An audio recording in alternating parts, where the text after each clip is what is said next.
His wife shot. Another man who shot them committed suicide. All of this inside the walls of the Vatican. The killing, the first inside the walls of the Vatican in our living memory. I guess there may have been 150 years ago something may have happened. And we were talking about that before the break. Just an incredible, incredible occurrence. And Father Martin began to say that Pope John Paul, I think this bears repeating and trying to understand, Father. Pope John Paul has been in some way affected himself.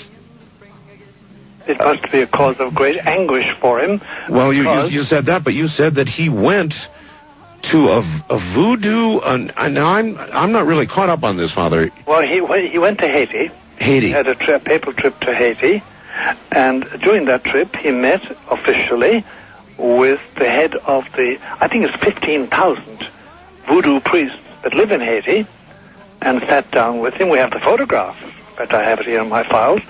And one of the things he said was, with typical John Paul II ecumenism, look, we are interested in your doctrine, and we think you should be interested in our Catholic doctrine. How? I know. It leaves you speechless. That's right. Or, for instance, in years past, when he went to India, John Paul II permitted a young lady in a sari to put the sign of Kali on his forehead with that red stain. And he sat in a chair chosen by the Indian bishops, which had the phallic shape. As you know, the phallus is worshipped in Hinduism. Why? Well, these were actions of John Paul II destined to create a great fellowship and feeling. For instance, let me give you an example which struck us all at the time and is not mentioned because people are afraid of being called anti-Semite. John Paul II went for the first time, as a pope, he went to the synagogue in Rome. The head of the synagogue is a very respectable rabbi called Elio Toaf, very well known to all of us. And they sat on a stage, or a bema, as they call it in Hebrew, on two chairs, sort of catty corner, facing themselves and facing the audience. And in his speech, which is a very good speech, by the very good address, John Paul II said his only reference was, oh, by the way, you know, our founder was of your race. That's all the testimony to Jesus that John Paul II gave.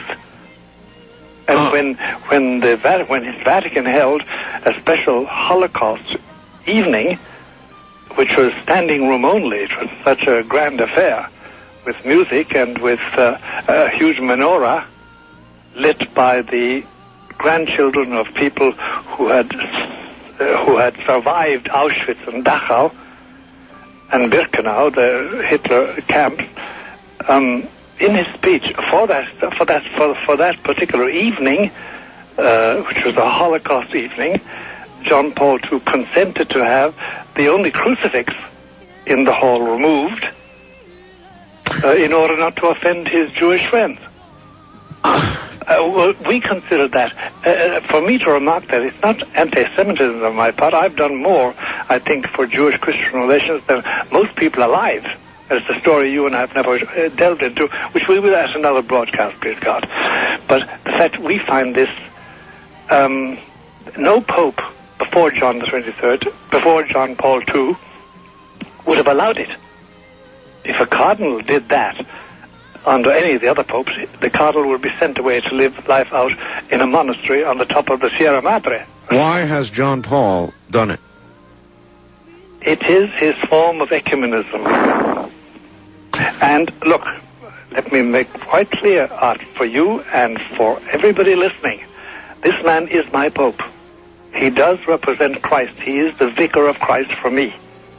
And if you were to speak under the conditions of infallibility, I will accept what he says. But I am allowed, nay, I am obliged by my tradition and my faith and by previous popes to critique anybody, priest, bishop, cardinal, or pope, when I think they are in error. So a pope, then, the pope, now I'm not a Catholic, my wife is, but the pope is supposed to be, is he not, infallible? Only under certain conditions. Help me understand what conditions those would be. In other words, this, he must state explicitly as follows, put it in my language, paraphrase it but accurately.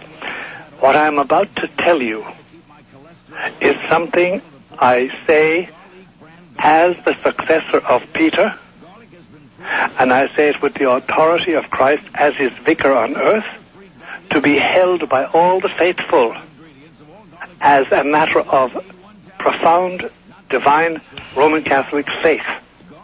He must say that. Now, John Paul II has never said that about anything, even about the ordination of men and women.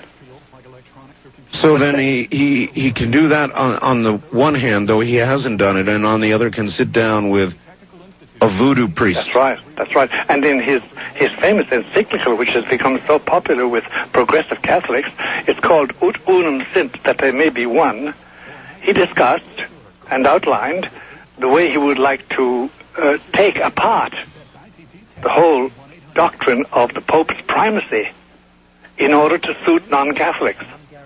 So John Paul II has ventured out along the edges of orthodoxy in his statements and in his preaching. But whenever he taught, he has never yet taught error infallibly. He's never adopted the infallible mode. The infallible mode is something where the Pope says, I am now doing this as the head of all Catholics. I'm doing it as the successor of Peter, and it's to be held by all the faithful under pain of mortal sin. He has never done that yet. Do you think he's, of course, very frail now, very old? He's very frail, and it makes you cry to see his face. His left eye is recalcitrant. He can't keep it open or shut. His left hand is jigging continuously. Yes. He doesn't look at you straight in the eye because he's bent over. And by the way, I know a man who frequents him about every 6 weeks from New York. And he says that surrounding John Paul II, in his court, in his entourage, the hate is palpable. The hate is palpable? Hate is palpable. Now, Father, when you heard about murder hours ago in the Vatican, were you surprised? No.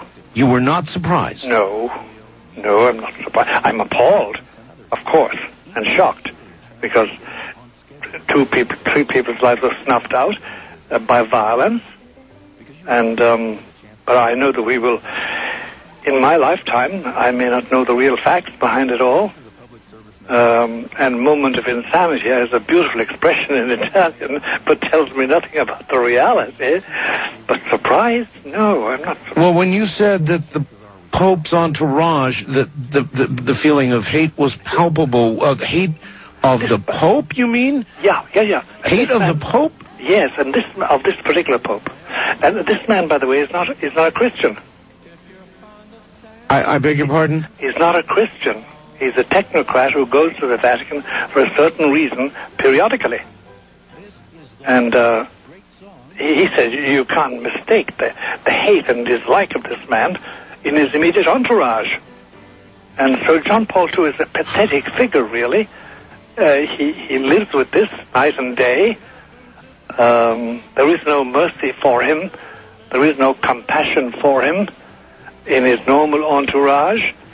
And he's spurned by the Patriarch of Constantinople, and he's laughed at by the Patriarch of Moscow, and he's let down by his cardinals and his bishops. He's an outcast, this Pope, and it makes me cry to know what he's going through. And yet, he has done things which we must criticize and will criticize in all trust and belief that he is our Pope, but has made mistakes. Now, the point in general about these killings, the murder and suicide in the Vatican is that my point was that it's in his watch this has taken place, and he knows it. He's a responsible man, and he knows that this has taken place during his watch, and that therefore somehow or other he is responsible. He is responsible. Would you expect a statement from the Pope? No. No. Oh, he might make a reference every Wednesday, as you know, when he's at all in good shape. He gives a little sermonette from the window, from one of the windows on the 4th floor of his apartment in the Apostolic Palace, out to the crowd. There always is a crowd on Wednesday to listen to him. He may make some general reference which people will pick up on as a reference to this calamity. Because, believe you me, Art, ecclesiastically, papally, this is a disaster. There's no doubt about it. And this is a sign of the times.